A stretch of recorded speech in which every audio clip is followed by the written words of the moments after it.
Bienvenue dans la Guilde, le podcast qui booste vos compétences en Quality Engineering. Je suis Jean-François Frézy, expert en Quality Engineering et passionné par la transmission des savoirs. Chaque semaine, je te partage des astuces pour transformer ta façon de travailler en Quality Engineering. Installe-toi bien, on est parti pour un nouvel épisode rempli de conseils concrets.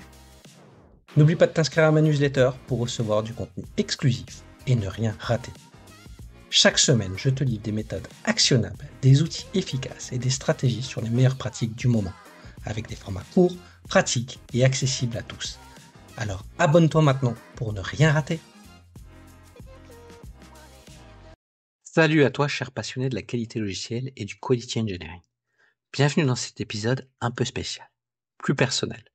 Je vais te partager mes réflexions sur l'intelligence artificielle appliquée à la qualité logicielle. On parle énormément d'IA aujourd'hui. Entre promesses de productivité, peur du remplacement et fascination technologique, difficile de s'y retrouver. Dans cet épisode, je vais essayer de te proposer un regard nuancé. Oui, il y a de vraies opportunités, mais aussi des contraintes et des risques à ne pas ignorer. Commençons donc par les opportunités. Et elles sont nombreuses. La première, c'est la capacité à nous aider à générer des cas de test. Avec l'arrivée de LLM du style ChatGPT, on voit qu'on peut fournir au système d'IA beaucoup d'informations sur nos exigences, sur notre contexte, et il peut challenger nos cas de test, il peut décrire des cas de test avec plus de contexte, avec plus de détails. Donc bien sûr, la qualité des entrants est indispensable pour avoir un bon retour. Euh, il va être plutôt bon là-dessus. Vous pouvez aussi le challenger sur des cas d'erreur et des cas aux limites en lui précisant les cas de test. Comme tout, il faut être très très bon dans le prompt engineering pour pouvoir maîtriser ce qui va sortir. Et bon, il peut ce qu'on appelle halluciner de temps en temps, c'est-à-dire vous proposer des cas de test ou des solutions qui ne sont pas pertinentes, mais chaque semaine, chaque mois, les résultats sont bien meilleurs. Donc ça, c'est vraiment le premier pas qui peut vraiment permettre d'augmenter votre productivité de façon non négligeable. Un autre sujet, c'est l'aide à l'automatisation ou à la génération de scripts automatisés. Donc certains IA sont capables de proposer à partir des IA, à partir d'interfaces graphiques, d'autres à partir de fichiers spec, d'autres à partir de code source. Donc il y a plein de possibilités assez intéressantes que j'ai pu voir. J'ai vu notamment une démo faite par Yann Elbois de Orange, où il montrait comment il générait des cas de tests à partir du code source et des specs sur du Playwright, si je dis pas de bêtises, et c'était globalement efficace. Donc après, il faut voir la maintenabilité, comment on gère ça pour mettre dans du bon pattern en page object model. Bon bref, mais c'est quand même très intéressant de voir ça. Il y a des outils de développement comme GitHub Copilot ou même des éditeurs comme Testteam qui proposent de plus en plus de l'assistance avec de l'IA et qui nous permettent d'être plus efficaces, d'éviter des erreurs. Donc c'est intéressant. Mais ce qui va vraiment bouleverser peut-être l'automatisation des tests, c'est l'arrivée des agents. J'ai vu notamment deux conférences qui m'ont vraiment marqué. La première, c'est celle de Mister Suriket, qui montrait comment ils allaient à partir d'agents essayer de générer des cas de test pour bien identifier les meilleurs identifiants et quand ils n'étaient pas disponibles, comment ils allaient le mettre en place. Donc c'est en cours de construction et chaque fois qu'on le revoit, c'est encore plus efficace. Smart Testing, qui est quand même, je pense, l'un des pionniers dans le test et de l'utilisation de l'intelligence artificielle. Donc moi, je les connaissais beaucoup pour Jest, mais aussi pour Gravity, qui est un outil qui, à partir d'analyse des logs de production, permet de voir les comportements et de mieux voir ce qui doit être testé et ce qui est utilisé par des vrais utilisateurs en production. Donc un vrai gain pour pouvoir éviter les trous dans la raquette dans ces stratégies test. Mais ce que j'ai vu là dans leur démonstration, c'est des agents où vraiment on dit ces étapes-là, je fais ça, je vais attendre cela. Donc c'est assez intéressant. C'est pas encore 100% mature, mais les choses vont très très vite. Euh, euh, Eux, il y a vraiment, je mets l'étape et le résultat, alors que Mister Suriket La stratégie, c'est écrire en langage naturel. Je veux commander une bicyclette bleue sur le site de Decathlon, par exemple, et ça va nous permettre de le faire automatiquement. Donc, on n'y est pas encore, mais les choses vont vite. Donc après, c'est intéressant. Donc à partir d'éléments qu'on donne, d'informations, de codes, de logs de production, il de plus en plus commence à repérer des zones à tester et à essayer de le faire.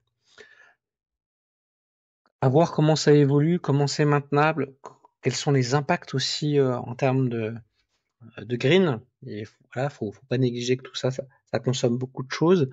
Et je pense qu'il faut vraiment regarder ça et de façon très intelligente. Dans la partie automatisation, sur le sujet auquel on pourrait développer, c'est aussi le self-healing. Donc, j'ai fait un épisode il y a quelques semaines sur ce sujet-là, où pour ceux qui l'ont pas écouté, ben, c'est la capacité au test automatisé de se réparer par soi-même. Voilà, on a utilisé un locateur qui a changé, il est capable de le réparer à la volée. Ça marche plus ou moins bien, donc c'est des choses qui commencent à être efficaces. On voit vraiment les IA comme un copilote, comme un assistant qui nous permet de voir des choses. Donc ça, c'est pas mal. Il y a aussi des choses qu'on est en train de voir, c'est essayer de voir l'analyse de bugs ou la création de bugs automatisés. Je trouve que là, il y a moins de maturité sur le sujet. Donc, ce qui peut être intéressant, c'est plutôt essayer de regrouper plusieurs anomalies pour identifier une route cause. Je pense que là, il y a matière si on a beaucoup de documents en entrant.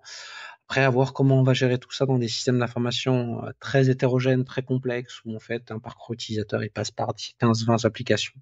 Je pense que c'est là que ça se complique vraiment la donne, parce que je suis pas sûr que il y a assez de tokens aujourd'hui pour prendre autant d'informations en mémoire et avoir une vision complète. Mais si on découpe, je pense que ça nous permet peut-être de gagner du temps et d'être un peu plus efficace. Donc voilà un peu sur les bénéfices que je vois aujourd'hui à date. Il y en a certainement d'autres, donc n'hésitez pas à le dire dans les commentaires si vous en voyez d'autres. Ce qu'il faut voir, c'est que ben, tous ces bénéfices ben, impliquent quand même des contraintes. La première, c'est qu'il faut déjà monter en compétence sur ces nouveaux outils, même s'ils ont l'air d'être facilement, avec une prise en main qui est assez facile. Mais je pense que voilà, l'art du prompting, maîtriser ce qui se passe derrière, s'assurer qu'il hallucine pas, c'est quand même des choses qu'il faut, auxquelles il faut faire attention. Donc ça donne vraiment cette illusion que le système va être totalement autonome. Et c'est pas tout à fait ça. Il fait pas tout seul. Il a vraiment déjà besoin de données propres, nombreuses et bien structurées pour bien pouvoir comprendre ce que vous voulez, le métier.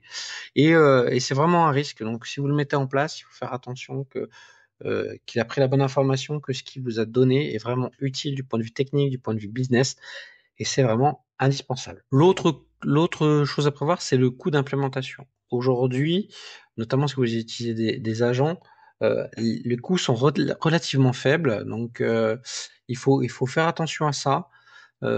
Comment les coûts vont évoluer, on ne sait pas.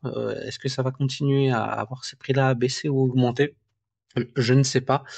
Et l'autre coût indirect, c'est que où je mets mes données. Donc ça, c'est comment je les partage, comment elles vont être utilisées par ces outils-là. Il faut vraiment faire attention. Il faut essayer de privilégier les systèmes. On peut avoir la main mise dessus ou sur des systèmes relativement fermés. Et donc, l'autre point forcément auquel il faut faire attention, c'est la qualité des données. Ben, plus vous avez des données qui sont efficace et de bonne qualité, ben, plus ce sera facile de vous faire aider par l'IA et ils vont apprendre de mieux en mieux en plus. Donc au-delà de ces contraintes, il y a aussi des risques qu'il faut bien avoir en tête. Ben, le premier, c'est la déresponsabilisation de vos équipes. Vous pensez qu'on n'a plus du tout besoin de QA parce que c'est bon, l'IA va générer. C'est comme les démos où on voit, on disait, bah, ça m'a créé une page internet, un site internet. C'est bien, mais les applications complexes aujourd'hui ne peuvent pas être créées de façon autonome, comme elles ne peuvent pas être testées de façon autonome. Voilà, la force d'un QA, c'est son esprit, son côté d'explorer, d'aller chercher là où va y avoir le bug, d'anticiper les risques, d'apporter de la réflexion, du recul et du sens dans tout ce qu'on va tester. Donc l'autre risque, c'est ce que j'appelle moi le shadow testing. C'est que ces outils vont générer des milliers de tests que personne ne lit. Peut-être qu'ils sont verts, peut-être qu'ils sont rouges. Est-ce qu'on va en avoir Est-ce qu'on va avoir confiance dans ces résultats ou pas? Est-ce qu'on va pas avoir un biais de dire il y a de la quantité donc on est en confiance, mais en fait en production c'est une catastrophe. Donc voilà, il faut faire gaffe à tout ça. Il faut vraiment maîtriser tout ça. Et l'autre risque, j'en parlais un peu, bah, c'est vraiment la confidentialité. Donc quand on met nos specs, nos logs, notre code, bah, il faut voir que c'est stocké. Donc s'il y a une fuite involontaire et qu'on donne des informations à des concurrents, c'est vraiment vraiment pas top. Donc voilà, je vous recommande de faire attention. Bon, au-delà de ces risques, quelle est ma position à moi aujourd'hui sur ce sujet-là? Bah, pour moi, je pense que il faut pas avoir peur de l'IA, il faut embrasser ce changement, il faut essayer ces outils, il faut les manipuler, il faut rapidement monter en compétence parce que ça va vite et qu'aujourd'hui, c'est peut-être un plus de savoir les utiliser. Demain, ce sera un outil obligatoire à avoir pour travailler dans la tech. Donc pour moi, l'IA ne va pas remplacer les QA, mais elle va vraiment changer notre façon de travailler. On va être plus productif, on va pouvoir se concentrer sur la collaboration, la communication, la gestion des risques, et on va être vraiment des QA augmentés. Donc pour moi, ça va nous permettre vraiment de dégager du temps pour ce qui compte vraiment, c'est-à-dire comprendre le besoin, challenger la valeur métier et garantir l'expérience utilisateur. Et pour ça, il faut rester exigeant sur les outils, sur les entrants qu'on va mettre, sur la lisibilité de nos tests, sur la capacité à voir les impacts des actions que va produire l'IA. Donc l'IA doit être un copilote et pas un pilote automatique. Merci de m'avoir écouté jusqu'ici. Si toi aussi tu explores l'IA dans ton quotidien de QA, bah, n'hésite pas à m'écrire et commenter sur ce podcast ou sur LinkedIn. Je serai ravi d'en discuter avec toi. À très bientôt dans la guilde. Merci d'avoir écouté cet épisode. C'est grâce à toi que la guilde continue de grandir. Si tu as aimé, n'hésite pas à partager autour de toi et à laisser un avis 5 étoiles sur ta plateforme préférée. Je te donne rendez-vous au prochain épisode avec encore plus de conseils pour booster tes compétences.